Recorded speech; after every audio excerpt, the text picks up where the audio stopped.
on traffic concern. What's your point of view on the additional construction of overpasses and flyovers to decongest the worsening traffic? What's your point of view on the additional construction of overpasses and flyovers to decongest the worsening traffic? Thank you for that question.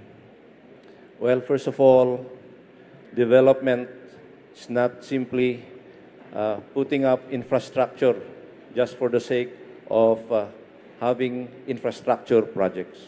Development is supposed to be intended to fight what we call poverty, hirap ng buhay.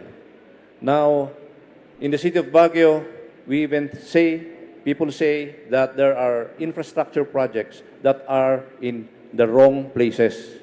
So we believe that there should be really a comprehensive plan on where we should put these infrastructure projects.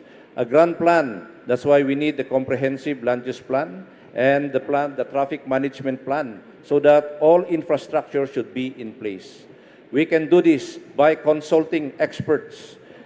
We can do this by asking other government agencies to come together, a one government approach, especially for a city of Baguio, which is so small in area.